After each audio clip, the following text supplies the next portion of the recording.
안녕하세요. 투데이 안경 코리아마켓 손유빈입니다. 안녕하세요. 박수진입니다.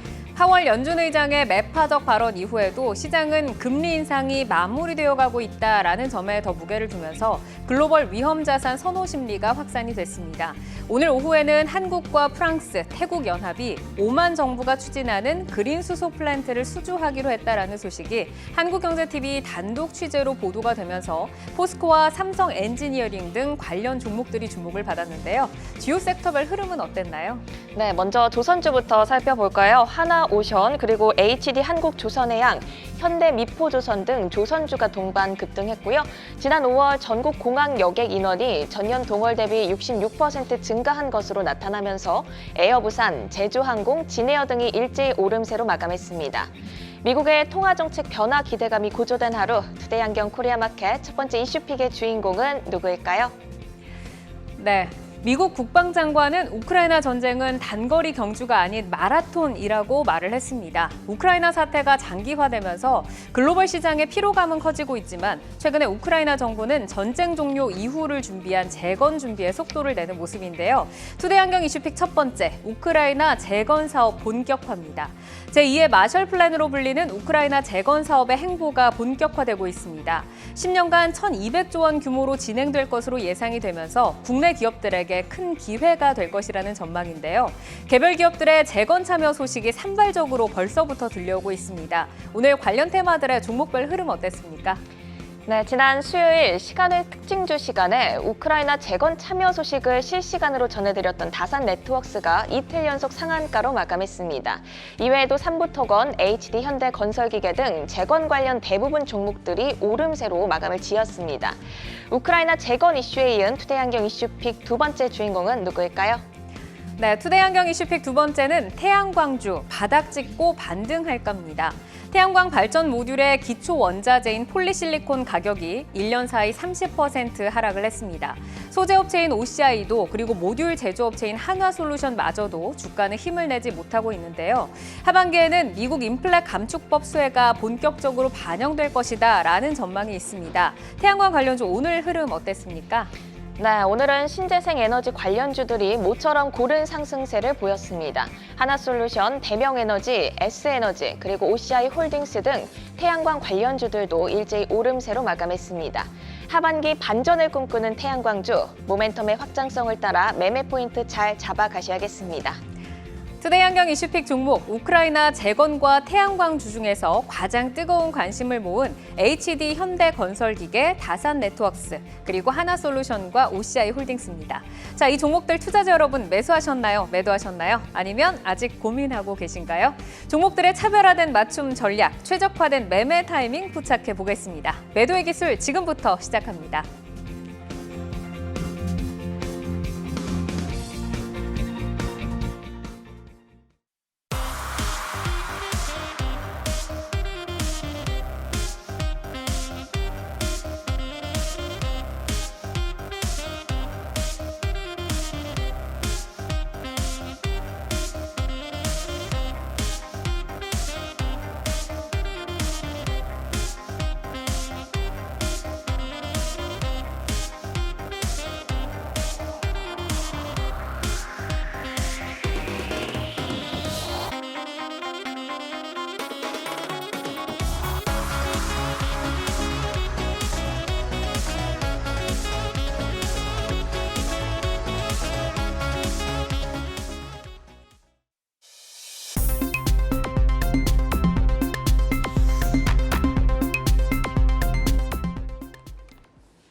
종목별 최적화된 매매 타이밍을 포착해보는 매도의 기술, 투데이 안경 이슈픽 첫 번째, 우크라이나 재건 사업 본격화였습니다.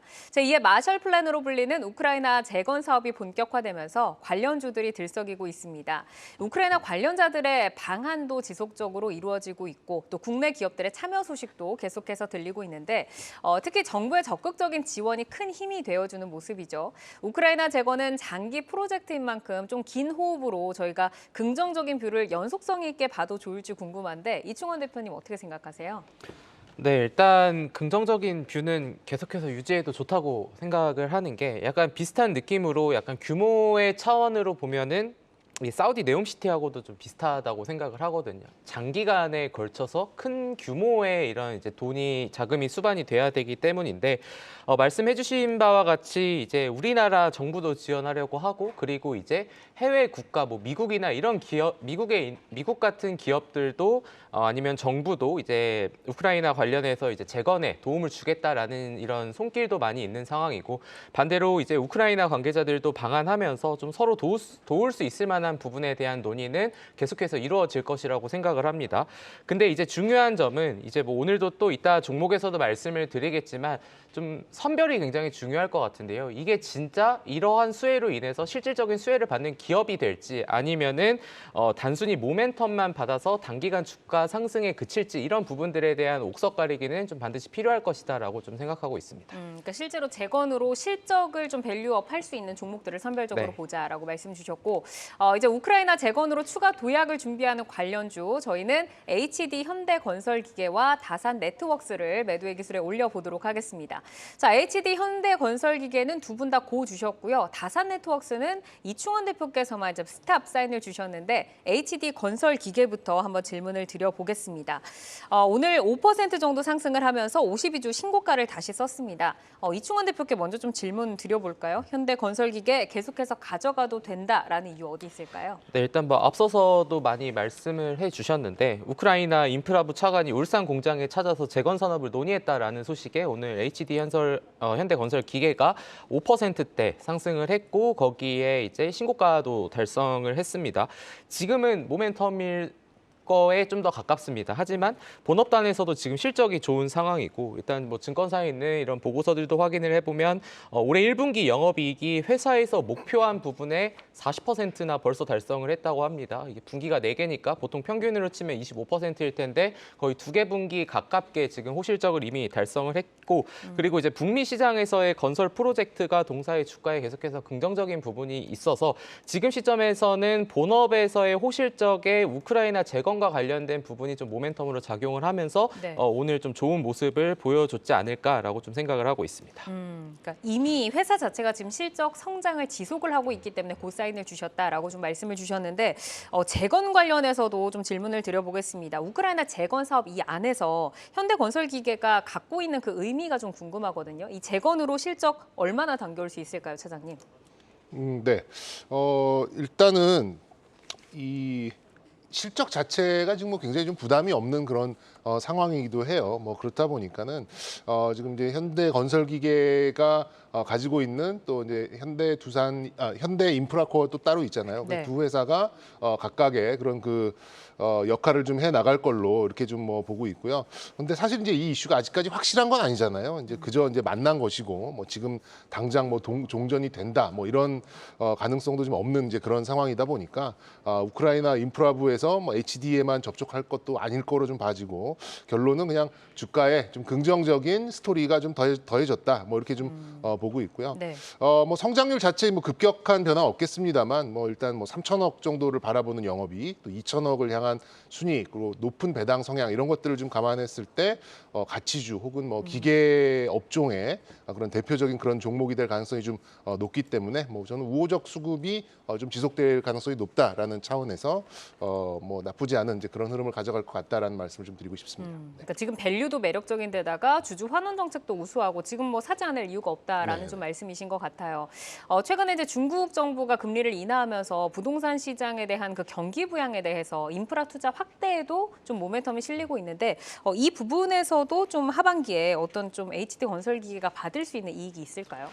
시간은 좀 더 필요할 것 같은데 추가적인 이익 레벨업은 가능한 부분이라고 생각을 합니다. 이 회사는 근데 중국이 아니라 지금 인도법인의 성장세가 더 좋은 모습을 보여주고 있고요. 그리고 네. 실질적으로 중국 신규 인프라 관련해서는 일단 전년 대비해서 매출액이 거의 50% 이미 감소를 했습니다. 그러다 보니까 이제 이런 부분들은 향후에 이제 중국에서의 이런 뭐 계속해서 인프라 투자에 대한 얘기가 나올 때 오히려 실적에 플러스 애드업이 되지 않을까라고 좀 생각을 하고 있고 일단 미국하고 인도법인이 지금 동사의 외형 성장과 말씀해주신 뭐 수익성이나 이런 부분들을 계속해서 좀 좋게 해주고 있기 때문에 중국은 마찬가지로 플러스 알파의 요인으로 되니까 일단은 지금 북미 시장하고 인도법인 시장의 성장이 실적을 이미 좋아지고 있다는 걸 보여주고 있는데 아까 말씀드린 것까지 종합을 하면은 중국에 대한 인프라 기대감 아니면 우크라이나의 재건에 대한 기대감이 더 얹어진다면 주가는 추가적으로 상승할 가능성이 높다라고 좀 말씀을 드리도록 하겠습니다. 네, 지금 HD 현대건설기계가 이제 신고가 지금 행진이고, 그리고 이제 계속해서 오랫동안 좀 갖고 계셨던 분들은 대다수 지금 이제 좀 이익으로 좀 돌아서셨을 것 같은데 이 종목 같은 경우는 조금 장기 보유하는 분들이 많은 종목이라고 좀 알고 있습니다. 그러면은 지금 엑시스를 하려고 하시는 분들 좀 많지 않으실 것 같아요. 그러면 기존 보유자들이 어떻게 좀 전략을 짜가면 될지 좀 궁금한데 어떻게 좀 보실까요, 사장님? 네, 뭐 주가가 이제 뭐 보셔서 아시겠습니다만 이렇게 급등을 하는 이제 그런 특징을 가진 이제 그런 수급은 아니라고 좀 보여집니다. 추세를 가지고 이제 어느 정도 저점을 디뎌가면서 이렇게 딛고 계속해서 좀 올라가는 이제 그런 흐름이 이 구간에서 지금 나오고 있는 그런 상태이기 때문에 상당히 좀 견고한 그런 추세라고 좀 생각이 들어요. 그래서 개인적으로는 뭐 어느 시점을 두고 매도라기보다는 저는 뭐 내년 한 1,700억 정도의 가이던스 이런 순익 가이던스를 감안할 때 한 1조 7천억까지는 일단 부담 없이 맞춰줄 수 있다고 생각이 들거든요. 그런 네. 것들을 감안한다면 시가총액이 앞으로 한 15% 20% 정도는 뭐 추가적인 상승이 가능할 것 같고 만약에 이제 구체적인 재건 이슈가 또 나온다면 그때는 또 멀티플을 급격하게 올릴 수 있는 요인이 되겠습니다만 또 한편으로는 또 전쟁 중인 나라에 물건 파는 것 자체가 또 결제 리스크도 있고 뭐 여러 가지 좀 요인도 있기 때문에 네. 재건 이슈에 따른 그런 변동성 매매보다는 말씀드린 대로 한 10에서 15%에서 한 20% 정도의 업사이드를 보고 바이앤홀드를 하는 그런 전략으로 좀 말씀을 좀 드리고 싶습니다. 네, 알겠습니다. 자, 다산네트워크스로 넘어가 볼까요? 다산네트워크스는 우크라이나 재건 사업에 참여할 것으로 알려지면서 지금 2거래일 연속 상한가고요. 오늘 같은 경우는 거래량도 굉장히 많이 늘어났습니다. 지금 이충원 대표께서는 스탑, 정경민 차장은 고 사인을 주셨거든요. 이충원 대표께 먼저 좀 질문을 드려볼게요. 이제 뭐 상한가 2번 쳤으니까 조금 부담스럽다라고 생각을 하셔서 스탑 주셨을까요? 일단은 사실 제가 디알텍이라는 회사가 있는데 이 네. 회사가 원래 디텍터 하는 회사거든요. 이제 오스템 임플란트가 10위를 투자한 회사인데 사실 그 회사의 주가도 많이 급등을 했었는데 그 회사가 이제 우크라이나의 지뢰 제거 관련주로 이제 부각을 받으면서 주가가 상승을 했었는데 약간 그게 실질적으로 어떻게 동사의 실적이나 이런 부분에 애드업이 될지는 사실 아무도 알 수 없는 상황이고 약간 저는 그런 차원에서 다산 네트워크스도 좀 마찬가지일 거라고 좀 생각이 들었거든요. 언론 보도에서 지난 7일 우크라이나에서 열린 국제 에너지 클러스터 연례 총회에 다산 네트워크스 이제 유럽에 계신 분이 참여를 했다라는 소식이 전해지면서 지난 이제 전거래일에서는 이제 점상을 갖고 이제 오늘 조금 변동성이 있긴 했었는데 상한가로 마무리가 됐었거든요. 이 부분들이 이제 뭐 동남부 국경의 초고압 지중선 설비를 논의한다라는 소식까지 전해지면서 상승을 했는데 개인적으로는 이런 부분들의 시간이 더 필요할 것이라 보고 이런 거를 당연히 실적하고는 상관없다라고 얘기를 한다면은 그 부분에 대해서는 사실 뭐 크게 드릴 말씀은 없겠지만 어쨌든 단기간에 주가의 2번의 상한가는 반영이 된 거다라고 생각을 하고 있고 지금 이 부분에서 이제 쉽지 않다라는 거지 여기에서 주가가 혹시나 조금의 기간 조정이 있고 다시 한번 급등할 수 있는 거는 주식시장에서도 언제든지 있을 만한 부분이지만 단기적으로는 이제 와서 신규의 관점으로는 좀 부담스럽다 이렇게 좀 보시면 될 것 같습니다. 그러니까 모멘텀이 살아있는 종목은 맞기는 하지만 기대감과 미래에 또 발생할 수 있는 실적까지 이미 이 현상에서 당겨오지 않았겠는가라고 좀 말씀을 주신 것 같고 정경민 차장께서는 지금 2번의 상한가 이후에도 지금 네. 고 사인을 주신 게 더 갈 수 있다라고 보는 어떤 이유가 네, 있으실까요? 일단 요 이제 우크라이나 종전 이슈는 뭐 수치화할 수 없는 이슈죠. 네. 그리고 그렇기 때문에 이제 수치로 계산할 수 없다라는 그런 뭐 좋은 의미의 이제 불확실성의 이슈 이렇게 볼 수 있겠고 그렇다 보니까 이론적인 접근은 좀 어렵다라고 좀 볼 수 있겠고요. 제가 파악하기로는 실질적으로 우크라이나와 폴란드에 직접 사무소 인력을 좀 파견한 걸로 제가 알고 있고요. 과거에 또 이쪽 동구권의 레퍼런스도 상당히 좀 쌓고 있는 부분이 있어서 저는 뭐 상당한 주가 개선의 스토리를 가지고 있다라고 좀 생각이 듭니다.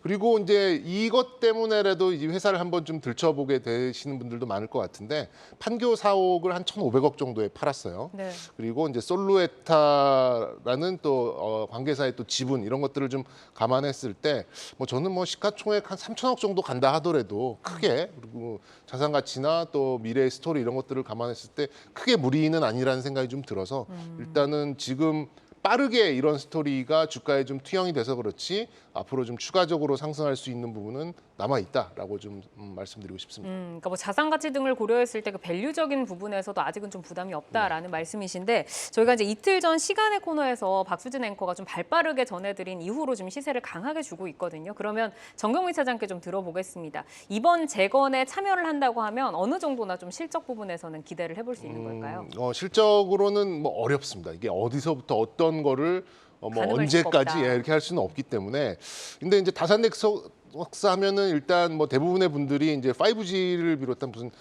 첨단 통신기기 뭐 이런 거 하는 거 아니야? 뭐 이렇게 지금 생각하시는 분들이 많으실 것 같은데요. 사실 다산 네트워크스는 이제 지중 전력선을 이용한 뭐 이게 통신, 전력 그리고 기간 인프라 쪽에 강점이 있는 그런 기업들이고 네트워크 쪽에서는 이제 LTE 그 이하, 그러니까 4G 쪽이죠. 그런 쪽에 이제 뭐 동남아나 이제 신흥국을 대상으로 한 영업을 했던 이제 그런 기업이다 보니까 아무래도 이제 동유럽 쪽에 뭐 과거에 그런 전력, 그러니까 레퍼런스가 좀 다양하게 있어서 저는 타 기업들보다는 훨씬 쉽게 침투를 할 수 있지 않을까라는 생각이 좀 듭니다. 그리고 뭐 제가 파악하기로는 1분기에 좀 비공식적인 접촉이 상당히 좀 많이 있었기 때문에 뭐 사업 규모를 우리가 정확하게 알 수는 없겠습니다만 이 또한 다른 기업들에 비해서 스토리 형성이 좀 쉽다라는 그런 점이 또 좀 강점이 되지 않을까라는 생각이 들어서 일단 뭐 저는 뭐 추가 상승은 좀 열어놓고 보셔도 좋지 않을까 싶습니다. 그러니까 실제로 사업의 연결고리는 명확하기 때문에 조금 더 모멘텀 끌고 갈 수 있다라고 좀 말씀을 주셨고 지금 주가를 보면은 사실 이제 다산 네트워크스가 오랫동안 굉장히 많이 흘러내렸잖아요. 그래서 작년에 잡으신 분들도 지금은 조금 마이너스권에 계시는 분들이 많습니다. 그러면 어제 오늘 지금 뭐 60% 상승으로 뭐 좀 축소를 했을 거 아니에요. 나의 손실폭을. 이럴 때 조금 나와야 되는 기회다라고 좀 보시는 걸까요, 대표님? 손해가 좀 많이 크시거나 아니면 정말 이 회사의 가치를 보고 중장기로 가시는 분들이 아니라면 비중을 줄이는 게 좀 낫다라고 좀 생각을 하고 있고 단기간 급등 후에 좀 이제 조정을 받는 시기는 분명히 나올 겁니다. 그때 오히려 단기간 수급 플레이가 주가 상승에 오히려 좀 도움이 되지 않을까라고 생각을 하고 있고 중장기적으로 보시는 분들이라면은 추가적으로 아까 말씀해주신 이제 정경민 사장님이 말씀하신 뭐 시가총액 3천억 원은 뭐 괜찮다라고 하면은 그런 국면에서도 비중을 좀 줄이고 하락했을 때 다시 담아가는 전략이 좀 괜찮지 않을까 이렇게 말씀을 드리도록 하겠습니다. 네, 비중을 조금 줄여보자라고 좀 말씀을 주셨습니다. 자, 이어서 태양광으로 넘어가 보도록 하겠습니다. 폴리실리콘의 가격이 급락을 하면서 사실 뭐 이 가격이 급락을 하면 모듈 업체에게는 보통 호재 그리고 소재 업체에게는 같이 조금 악재로 인식이 좀 되긴 하는데 최근에 주가는 모두 다 좀 부진한 모습입니다. 자, 폴리실리콘 가격과 또 태양광 산업의 연결고리에 대해서 정경미 차장께 먼저 좀 질문 드려볼까요? 네.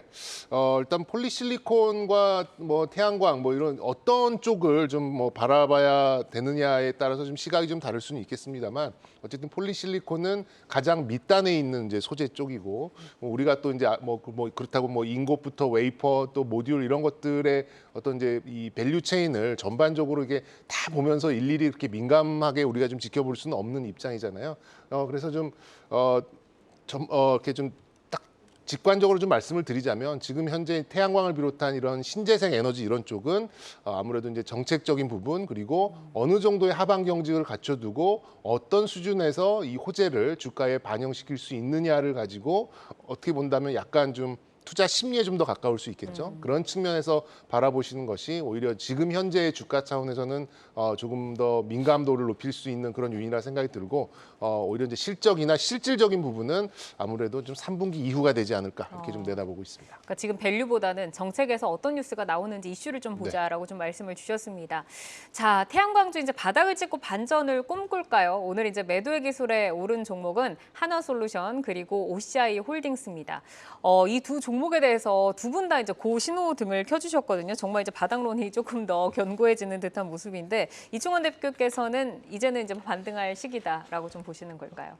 일단 증권사에서 나오는 뭐 하나솔루션이나 OCI나 그 외에 이제 태양광과 관련된 산업 보고서들을 한 번씩 보게 되면은 네. 폴리실리콘 가격 같은 경우에는 이제 단기간으로는 악재가 맞다. 근데 과거의 사례들을 살펴보면은 악재는 아니었다라는 이런 결론을 좀 간단하게만 요약을 하면은 그런 부분들이 있었는데요. 2015년에서 16년, 2019년에서 20년 폴리실리콘 가격 하락기 이후에는 이 회사들의 실적이 턴어라운드하는 경우가 일단은 두 사례에서는 100%였습니다. 실적이 오히려 더 증가를 했고요. 그런 이유로는 뭐 가격에 대한 저항력, 이제 기업들이 저항을 하겠죠. 이 정도 이하로는 내려가면 안 된다라는 뭐 그런 부분들. 그 외에는 이제 가격이 싸게 되다 보니까 그럼 지금은 사야겠다라고 하는 수요의 증가가 당연히 있었고, 그리고 세 번째로는 전기료 하락 같은 이런 운영비가 절감되었기 때문에 이러한 단기 악재 구간을 통과했을 때에는 실적이 오히려 증가하는 경우들이 많았다라고 좀 보시면 될 것 같습니다. 네. 그래서 지금 시점에 뭐 하나솔루션 같은 경우에는 지난해 주가가 거의 7만 원 가까이 갔었고 지금 시점에 4만 7천 원이다라고 하면은 오히려 증권사에서나 이런 산업을 보시는 분들은 가격적으로 굉장히 메리트가 있다라는 얘기들을 좀 많이 하고, 그리고 뭐 뒤에서도 말씀을 드리겠지만 한 달 동안에 하나솔루션의 수급을 보면은 외국인이 26만 주를 샀고 기관은 31만 주를 오히려 하락하는 기간에 매수를 했습니다. 네. 장기간에 걸친 관점에서 본다면은 하나솔루션 같은 경우에는 좀 긍정적으로 볼 수 있다, 이렇게 정리를 하도록 하겠습니다. 그러니까 이제 수급이 또 지금 바닥이다라고 생각해서 함께 좀 들어와 주기 때문에 좀 반등을 줄 수 있는 기회가 될 수 있다라고 좀 말씀을 주셨는데, 정경민 차장께도 질문 드려보겠습니다. 이 한화솔루션의 매출 비중 그리고 이익 구조는 어떻게 지금 형성이 되어 있나요? 네, 뭐 말씀드린 대로 이제 하나솔루션의 이 사업의 구조는 뭐 소재나 뭐 이런 부품이 아니라 그러니까 모듈, 그러니까 완성 단계에 있는 바로 직전에 있는 것을 컨트롤할 수 있기 때문에 밸류 체인의 가장 마지막 단계에 위치를 하고 있고, 네. 말씀 주셨듯이 국내보다는 이제 미국 쪽에 그런 주된 사업을 좀 벌이고 있기 때문에 국내보다는 미국 쪽이 중요하겠죠. 그럼 미국이 중요하다면 당연히 연결되어야 되는 게 이제 뭐 보조금, IRA 뭐 이런 쪽으로 또 연결을 좀 지어야 되다 보니까 미국 시장을 좀 들여다봐야 되는데, 미국은 이제 정책적으로 올해 20기가와트시 그리고 내년에는 이제 30기가와트시까지 정책적으로 늘리게 되어 있습니다. 그리고 미국의 태양광 비중은 아직도 5%가 채 안 되는 걸로 알고 있어요. 뭐 4점 몇 % 이렇게 좀 되고 있다 보니까 아무래도 IRA에 따른 정책적 수혜 속도가 얼마만큼 여기에 스며드느냐가 주가의 속도를 좀 가늠을 한다고 좀 생각이 들고요. 일단 매출 쪽은 그러니까 작년보다 올해가 조금 소폭 좀 줄어들 걸로 좀 보고는 있어요. 한 13조 수준을 좀 보고는 있겠습니다만, 일단 물가가 상승했다는 점, 그리고 이제 미국에서 주는 이제 생산 세액 공제 효과 이런 것들을 좀 본다면 영업이익은 조 단위가 거의 처음으로 좀 넘어서는 수준이 될 것 같고요. 비슷한 시장 확장 또 점유율 기조 이런 것들을 본다면 3년간 지금 연평균 20% 이상의 이익 성장을 좀 기대할 수 있기 때문에 저는 뭐 실질적인 그런 실적적인 우려는 크지 않다라고 좀 생각이 들고, 이런 것들이 이제 서서히 스며드는 하반기부터는 아무래도 좀 실적 견인에 의한 주가 반등이 제법 나오지 않을까 기대하고 기대해 보셔도 좀 좋지 않을까 싶습니다. 그러니까 미국이 그 태양광이 뭐 거의 개화 단계다라고 좀 말을 하면서 작년에는 사실 하나솔루션이 증시가 부진한 가운데서도 상승을 좀 했었는데, 올해 들어서는 지금 이제 시장 평균에 미치지 못하면서 빠지고 있는 모습입니다. 이 미국 IRA 정책에 대한 수혜 효과가 아직 뭐 주가에 반영되지 않았다라는 뭐 해석도 있는데, 이 부분 좀 어떻게 보시는지, 그리고 주가를 좀 돌릴 수 있는 반전 포인트 어디에 있다고 보세요? 반영이 안 된다라는 거는 사실 잘 모르겠고요. 일단은 얘기는 나왔는데, 사실 우리도 뭐 2차 전지나 전기차 같은 경우에도 세부 사항이 나왔을 때 시장에서 더 반응을 하는 이런 경향들이 있었기 때문에 그 부분은 아직은 반영이 되지 않았을 것 같다라는 게 일단 제 개인적인 생각이고, 그리고 아까 말씀드린 것처럼 뭐 이런 부분들은 다 단기적으로는 좋지 않은 소식들이 이 회사는 지금 많이 산적해 있는 거고, 하지만 중장기적으로는 아까 뭐 폴리실리콘 가격에 대한 오히려 실적이 더 좋아질 수 있다라는 부분을 말씀을 드렸는데, 섹터가 안 좋다라고 생각하는 사람은 사실 저도 없을 것 같다고 생각을 하거든요. 네, 이제 우리가 좀 봐야 되는 부분은, 이거는 좀 시장 국내 증시의 측면에서도 한번 살펴봐야 되는 게, 지금 자금 쏠림 현상이 지금 여기에 관심이 없어요. 그쵸. 다 2차 전지, 2차 전지, 반도체, 엔터, 반도체. 뭐 미용, 의료기기, 덴탈 이런 쪽에 지금 다 가 있다 보니까 태양광 좋은 건 알겠는데 굳이 지금 봐야 돼라고 생각하는 투자자들이 저는 많다고 생각을 하거든요. 그래서 이런 악재들이 다 기존에 있었던 악재들이 통과하고 IRA 정책에 대한 좀 세부적인 사안이 나오게 되면은 그때는 오히려 주가에 긍정적인 신호가 그때 나오지 않을까라고 보고 있기 때문에 이거는 선택의 차이인 것 같습니다. 나는 남들이 관심 없을 때 미리 사놓을래라는 분들은 지금 사도 괜찮다라고 생각을 하고 있고, 아니면은 지금까지 계속 별로 안 좋았었는데 올라가는 거 확인하고 그때 따라 살래라고 하시는 분도 계실 거거든요. 저는 네. 둘 다 상관없다고 생각을 하고 있고 어차피 올해 하반기쯤에는 이 회사들의 주가는 충분히 긍정적일 수 있다라고 좀 생각하고 있습니다. 그러니까 뭐 섹터 성장성을 아무도 의심하지 않지만 수급이 한정적이다 보니까 아직까지는 태양광에 쏠리지 않고 있다. 매매 스타일에 따라서 이제 판단하자라고 좀 말씀 주셨는데 하나솔루션을 오랫동안 갖고 계셨던 분들은 분할 후에 사실 좀 올라가겠지 했는데 그 깜짝 랠리에 그치면서 지금 좀 한숨이 깊어지셨을 것 같아요. 정경민 차장께서는 어떤 전략을 주시겠어요?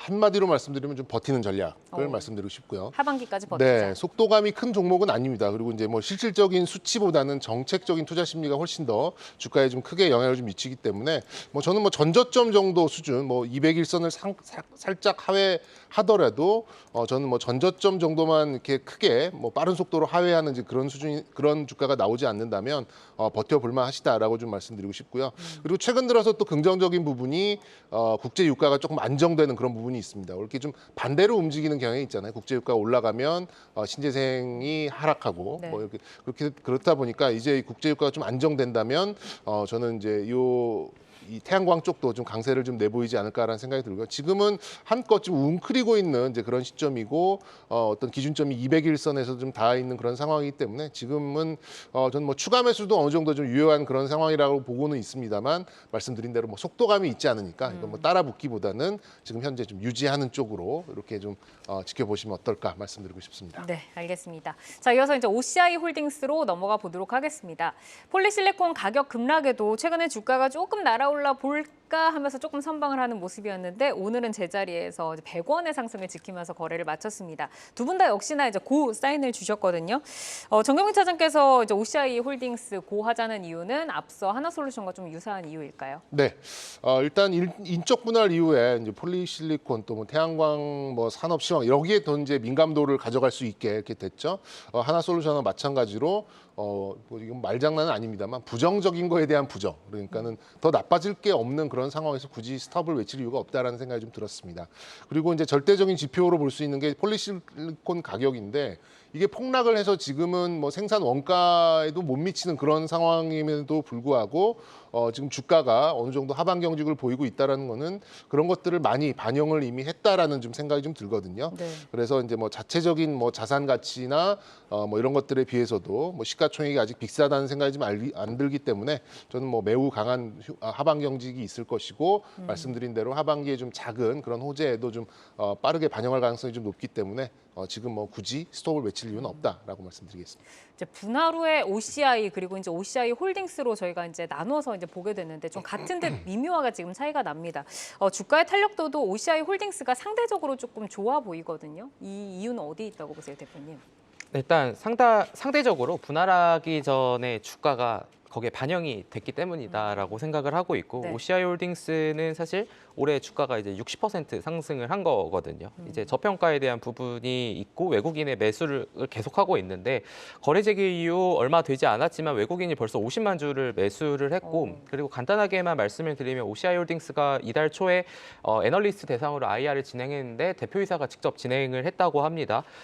결론 증권사 그 이후에 나온 보고서들의 요약만 하면은 지금 밸류에이션이 저평가인데 이게 애널리스트 보고서에 초저평가라는 단어까지는 사실 잘 안 쓰거든요. 네. 근데 거기에 이제 나와서 본 게 PER이 지금 우리나라가 이제 지주사가 워낙 저평가되는 거는 맞는데 지금 2.5배에서 3배 수준인데 관련 경쟁업체 중국 업체의 PER이 평균 PER이 5배에서 11배다. 그거를 감안하더라도 지금 OCI 홀딩스는 굉장히 저평가다라는 얘기들이 좀 나오고 있는 상황이기 때문에 이런 부분에서는 뭐 오늘 뭐 일단 시장이 좀 이제 좀 애매한 모습들을 좀 보여주긴 했지만 OCI 홀딩스 같은 경우에는 마찬가지로 좀 중장기적인 흐름으로 좀 봐야 되지 않을까라고 생각합니다. 그럼 중장기 흐름 보신다면은 어느 정도의 가격으로 좀 전략을 제시해 주시겠어요? OCI 홀딩스는 사실 증권가에서는 뭐 17만 원 이런 얘기들까지 나오고 있는데 그러면 지금부터 70%인데 좀 괴리가 있는 것 같고 일단은 1차적으로는 전에 이제 2021년도에 고점 부근이 한 13만 5천 원 정도로 30% 정도. 일단은 좀 그렇게 보시면 좋을 것 같습니다. 알겠습니다.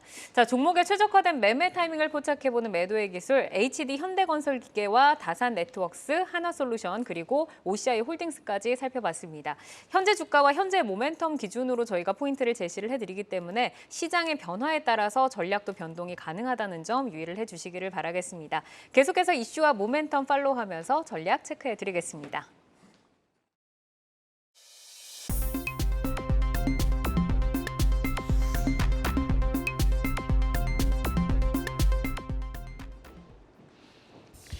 장 마감 후 4시부터 6시까지 진행되는 시간의 투자리그, 시간의 거래 동향 만나보는 이 시간의 단일가입니다. 정규장 마감 후 오후 4시부터 6시까지 10분 단위로 시간의 단일가 거래가 이루어지는데요. 이 시간의 단일가를 통해 시간의 주요 종목 등락률 실시간으로 생생하게 전달해 드리겠습니다. 그럼 이 시간의 단일가 코스피 상승률 상위부터 보겠습니다. 어떤 종목들이 시세를 주고 있을까요? 한솔 PNS가 9%로 가장 강하게 출발하고 있습니다. 1635원선 지나가고 있고요. 그 뒤를 이어서 오리엔트 바이오가 8% 강세 보이고 있습니다.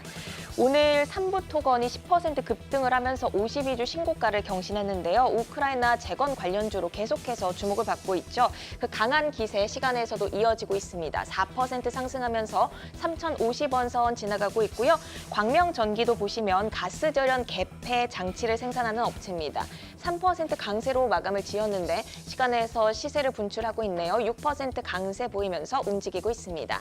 이어서 코스닥 상승률 상위 보겠습니다. RBK그룹이 9% 상승하면서 상한가로 들어갔습니다. 광통신 관련 장비 업체인데요. 오늘도 15% 급등을 했는데 시간에서도 거래량 실리면서 지금 거래가 이어지고 있습니다. 1648원선 지나가고 있고요. 애니메이션 전문 업체인 스튜디오 미르, 정규장에서는 큰 움직임 보이지 않았지만 시간에서 시세 분출하고 있습니다. 8.9% 상승하고 있고요. 또 풍력 발전 업체인 동국 SNC 오늘 2% 강세로 마감을 했는데 시간에서도 그 기세 이어지고 있습니다. 8% 상승한 4,740원에 거래되고 있습니다. 계속해서 시간의 단일가 코스피 하락률 상위로 넘어가 보겠습니다. 코오롱 모빌리티 그룹 우선주가 2% 정도 밀리면서 가장 크게 하락하고 있습니다.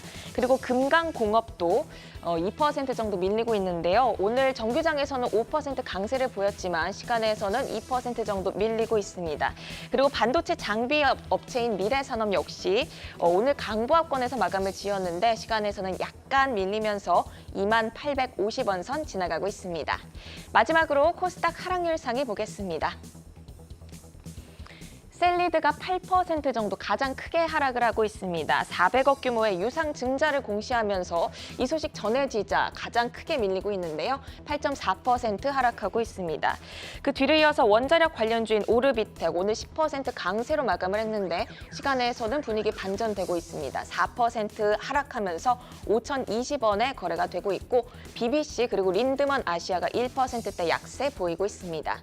이렇게 이 시간의 단일가 살펴봤는데요. 시간의 단일가 매매는 오후 6시까지 10분 단위로 매매가 체결됩니다.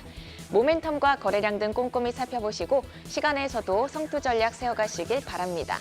시간의 단일가 거래 동향, 잠시 후 시간의 단일가 특징주를 통해서도 확인하실 수 있습니다.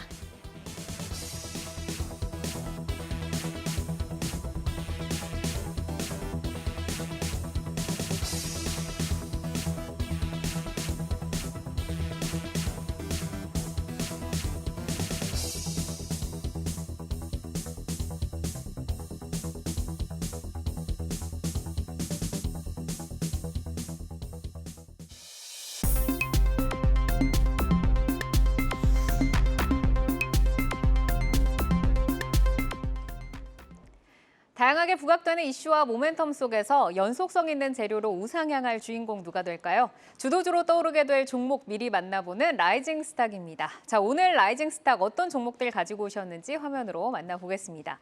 자, 최충성 파트너 코리아 서키트, 이충원 대표 서부 T&D 그리고 정경미 차장 한화오션 가지고 오셨는데요. 최충성 파트너의 라이징 스탁 코리아 서키트부터 보겠습니다. 라이징 포인트 먼저 소개해 주시죠.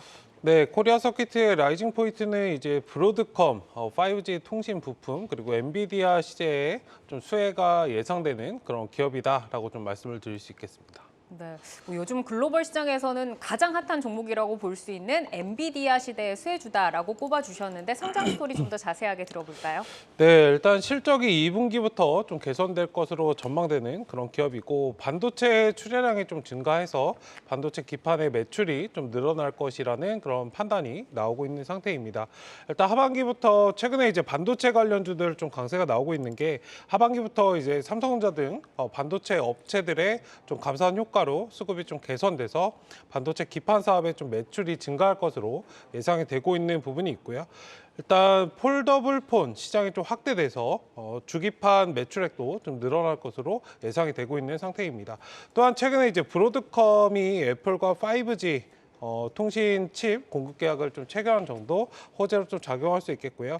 코리아 서킷은 이제 브로드컴의 5G 통신 부품을 좀 공급을 하고 있습니다. 지난 23일 애플은 성명을 내고 브로드컴과 수년간 이제 5G 반도체 개발을 위한 수십억 원 규모의 좀 신규 계약을 좀 맺었다고 발표를 했고요.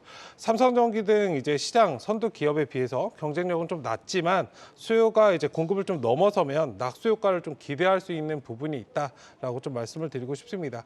일단 말씀드렸지만 상반기 매출은 조금은 아쉬운 모습인데 실적 전망치 자체는 이제 PC나 스마트폰 수요가 좀 부진했던 부분이 있고 일단 이에 따라서 반도체 기판 매출이 좀 감소했고 부진한 실적을 좀 거둘 것으로 예상이 되지만 일단 상반기 이후를 좀 지켜본다면 업황이 좀 접점을 통과하면서 강한 상승이 예상되고 주가상으로도 지금 박스권 상단을 좀 돌파를 시도하고 있는 구간이기 때문에 충분히 좀 접근 가능하다라고 말씀을 드리도록 하겠습니다. 그러니까 PC와 스마트폰의 수요가 조금 회복이 되면서 기판 앞으로 조금 더 볼 수 있다, 실적을 확대할 수 있다라고 말씀을 주셨는데 수급상으로도 기관과 외국인의 수급이 좀 양호한 것 같습니다. 가격 전략 어디까지 살펴볼까요? 네, 일단 오늘 상단 고점 18,000원짜리를 좀 뚫고 올라온 그런 상태이기 때문에 일단 박스권 하단 자리는 좀 돌파했다라고 좀 말씀을 드리고 싶고요. 일단 매수 가격은 18,250원, 오늘 종가 자리인데 지금 자리부터 한번 체크해 보시고 스윙 관점으로는 22,500원 제시해드리고 일단 단기적으로 손절 라인은 16,000원 제시를 해드리도록 하겠습니다. 네, 박스권 상단과 하단에서 스윙을 해보는 전략을 제시를 해주셨습니다. 자, 이어서 이충원 대표의 라이징 스탁 서부 T&D 보도록 하겠습니다. 라이징 포인트 먼저 들어볼까요?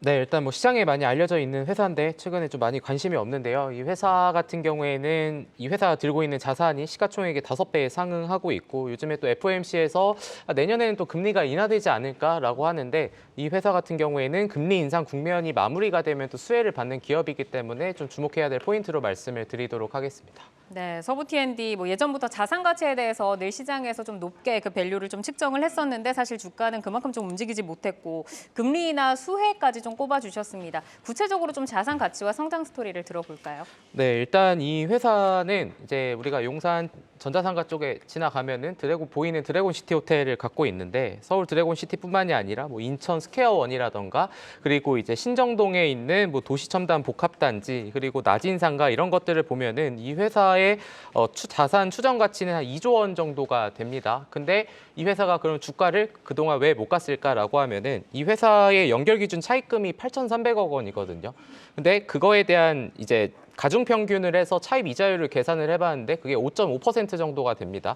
이자만 거의 400억 원이 넘는다라는 얘기인 거죠. 그러니까 이제 그 부담감 때문에 주가가 더 많이 못 갔었던 거라고 생각을 하는데 그러한 부분들이 이제 좀 해소가 될 수 있을 것 같고 그리고 어제 기사가 나온 게 용산 전자상가가 싹 바뀐다. 최고 50층의 아시아 실리콘밸리로 대변신을 한다라는 게 있었는데 이 회사가 2021년 12월쯤에 낮은 전자월드 상가 한 1,000평을 1,000억 원에 또 샀거든요. 그럼 그러면 당연히 이런 부분들이 실리콘밸리로 뭔가 이제 더 키우겠다라고 하면은 그거에 대한 이제 가치가 더 올라갈 수밖에 없는 그러한 상황들이 되다 보니 이 회사에 대해서는 뭐 지금 시가총액 같은 경우에는 조금 이제 오히려 그거에 대한 평가를 못 받고 있고 그리고 이 화면 같은 경우를 좀 잡아주시면은 주가 같은 경우에도 좀 많이 못 갔거든요. 네. 이제 이런 부분들이 좀 반영이 되지 않을까. 그래서 시장에서는 전혀 얘기가 나오고 있지 않는 그러한 부분이지만 지금 차트는 서부 T&D 차트는 아닌 것 같은데 어쨌든 계속해서 주가가 박스권에 있거든요. 이런 부분들로 감안을 한다면은 네. 개인적으로는 시장에서 재평가받는 시점이 또 오지 않을까 이렇게 보시면 될 것 같습니다. 네, 지금 뭐 용산에 뭐 가치 상승의 이슈가 있을 때마다 그리고 뭐 카지노에 따른 뭐 호재가 있을 때마다 서부 T&D가 조금씩 올라오긴 했는데 자산 가치를 지금 반영하지 못했다. 그러면 어디까지 가격을 좀 보면서 대응을 해볼까요? 네, 일단은 사실 뭐 아직 차입금에 대한 부분이 조금 부담스럽게 작용이 될 거고 이것도 계속해서 작년부터 이렇게 차트를 보면은 주가가 계속해서 좀 우하향하고 있는데 뭔가 트리거를 찾지 못해서 주가가 아직 못 올라오고 있는 상황인데 네.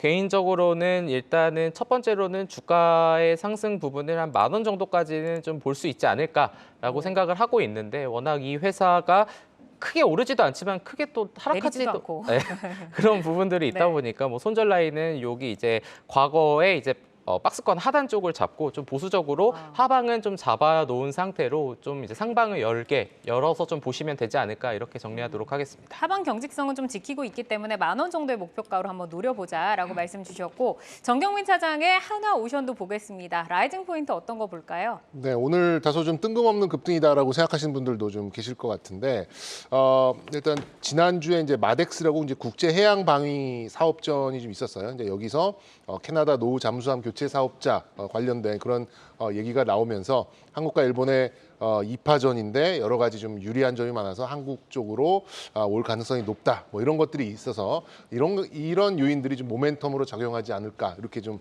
말씀드릴 수 있겠습니다.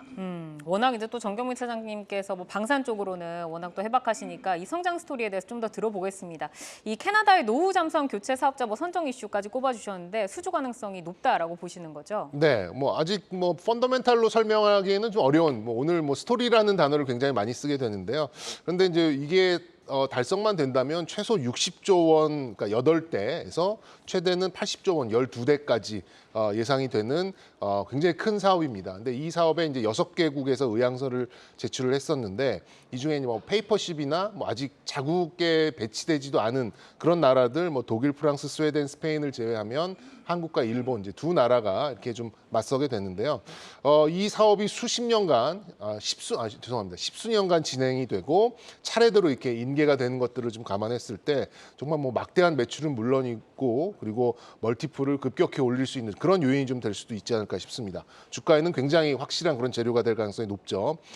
지금 샘플이 되고 있는 게 이제 우리나라의 도산 안창호급의 도산 안창호 배치 2급과 일본의 이제 소류급 뭐 이런 잠수함이 좀 비교가 좀 되고 있는데 많은 전문가들이 이제 다양하게 좀 비교를 해봤을 때 뭐 심해 잠수력 뭐 이 정도만 제외하고는 거의 우리 도산 안창호함이 좀 앞서 있다라고 좀 파악되고 있고요. 네. 특히 이제 캐나다의 지역적 특성이 굉장히 넓잖아요. 넓다 보니까 장거리 운영 능력, 뭐 자막 능력, 뭐 순항 미사일 운영 능력 이런 것들을 봤을 때 단 한 번도 무기 체계를 수출한 기록이 없는 일본보다는 우리나라가 훨씬 더 유리한 그런 위치에 있다라고 좀 파악을 하고 있습니다. 그래서 네. 일단 이런 모멘텀을 보유한 이제 이런 스토리라면 주가를 좀 계속해서 견인할 수 있을 정도의 기대감이 발생하지 않을까 싶습니다. 그럼 가격 어디까지 끌고 갈 수 있을까요? 일단 저는 1차적으로는 한 45,000원 정도를 보고 있는데요. 만약 뭐 선정이 된다라고만 한다면 이건 뭐 45,000원이 문제가 아닐 수 있겠죠. 지금 현재로서는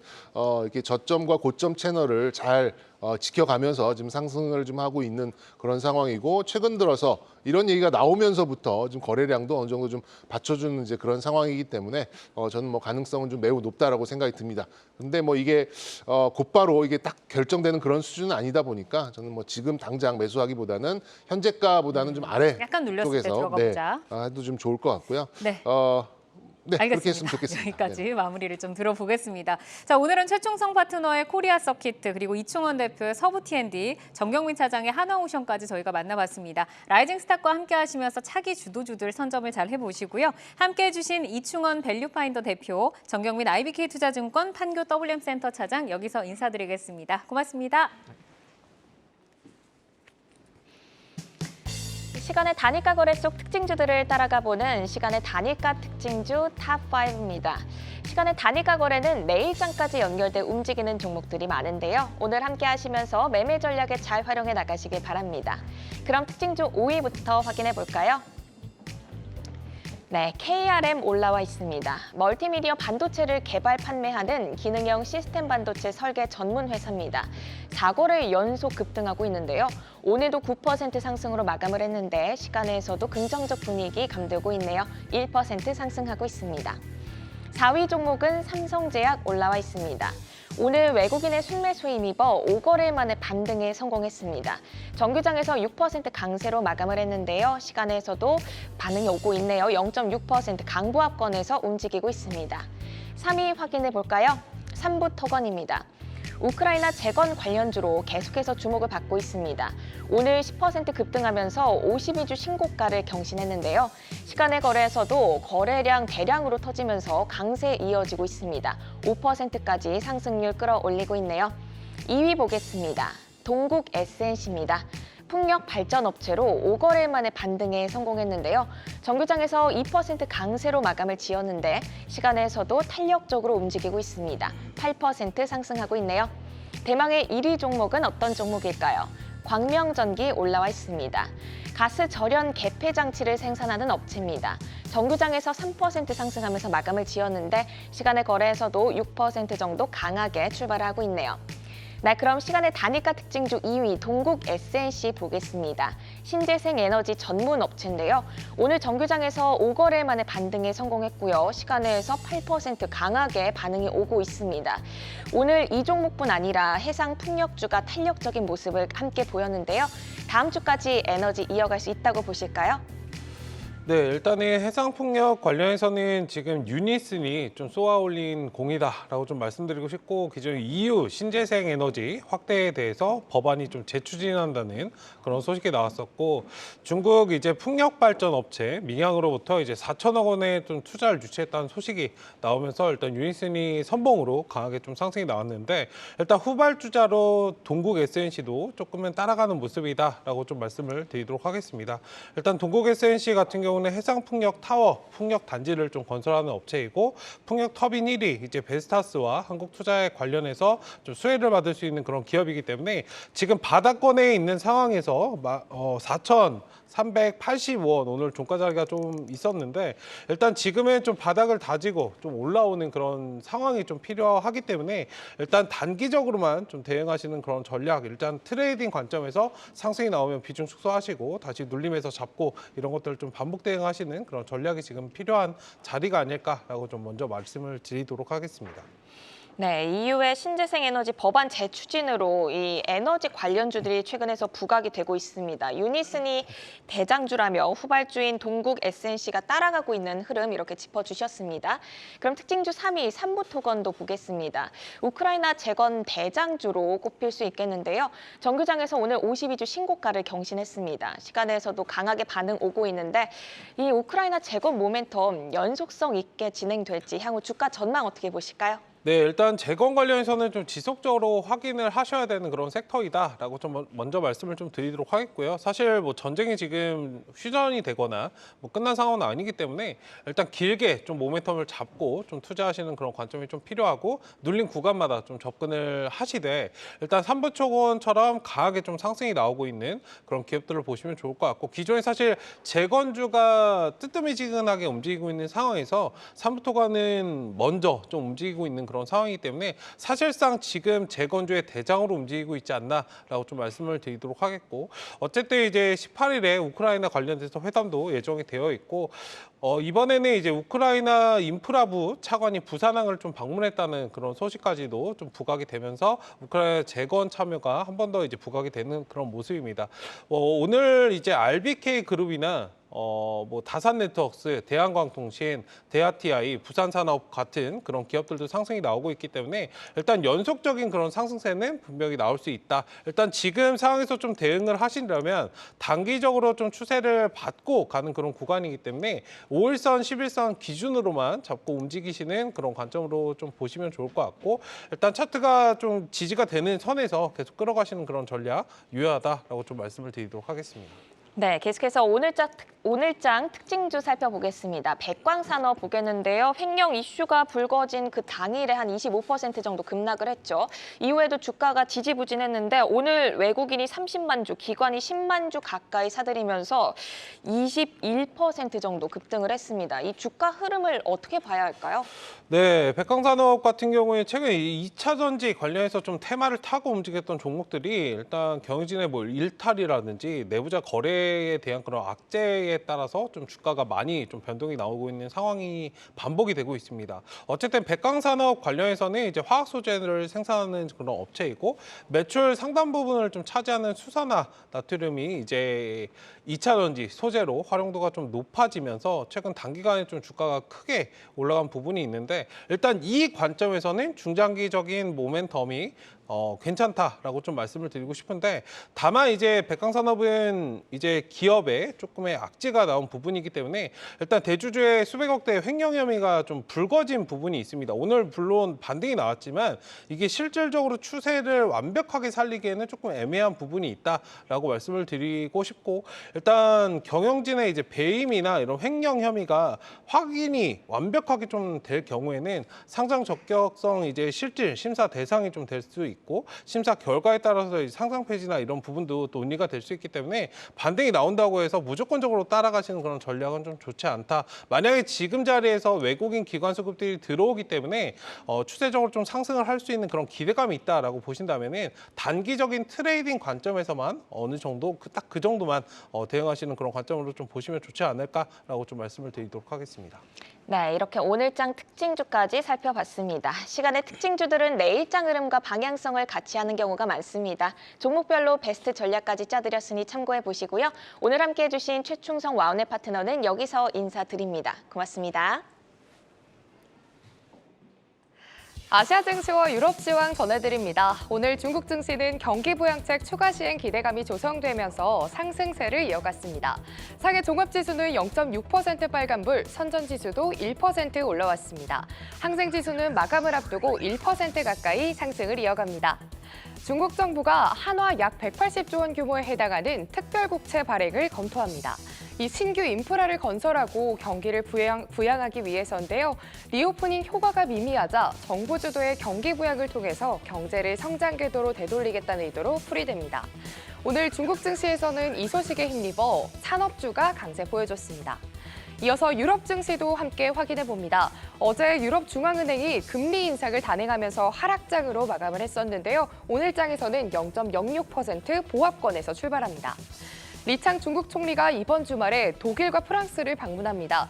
미국과의 전략 경쟁이 심화하는 가운데 유럽의 주요 국가인 독일, 프랑스와의 거리를 좁히기 위한 중국의 노력으로 보입니다.